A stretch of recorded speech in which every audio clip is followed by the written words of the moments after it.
অন্তর্বর্তী সরকারের অধীনে সুষ্ঠু নির্বাচন হবে কিনা তা নিয়ে সংশয় রয়েছে বলে মন্তব্য করেছেন বিএনপির স্থায়ী কমিটির সদস্য আমির খসরু মাহমুদ চৌধুরী।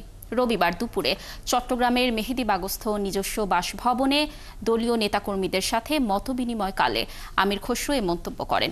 এ সময় তিনি বলেন, বেশিরভাগ রাজনৈতিক দল ডিসেম্বরে নির্বাচনের মতামত দিলেও পক্ষপাতদুষ্টভাবে নির্বাচন এপ্রিলে নেয়ার পায়তারা চলছে।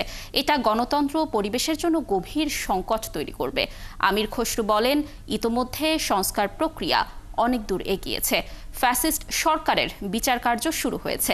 সেক্ষেত্রে ডিসেম্বরের আগেই নির্বাচন সম্ভব, কিন্তু কেন নির্বাচন পিছিয়ে দেওয়া হচ্ছে সেটি নিয়ে প্রশ্ন তৈরি হয়েছে।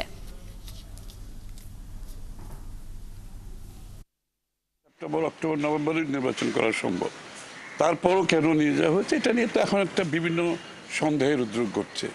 এর পেছনে কি চিন্তা, কারা এটা প্রভাবিত করছে? যারা এটা প্রভাবিত করে সে জায়গায় নিয়ে গেছে, তাহলে আগামী দিনে তারা এই সরকার তাদের প্রভাবমুক্ত থেকে নিরপেক্ষ নির্বাচন করতে পারবে, এই প্রশ্নটা এখন উঠে চলে আসছে। এবং একটা নিরপেক্ষ নির্বাচন আদৌ হবে কিনা, যেটার জন্য আমাদের প্রায় যাদের বয়স 35 হয়ে গেছে তারা গত 3-4টি নির্বাচনে ভোট দিতে পারেনি। তো সুতরাং এটা একটা গভীর সংকট সৃষ্টি করতে পারে বাংলাদেশের রাজনীতিতে।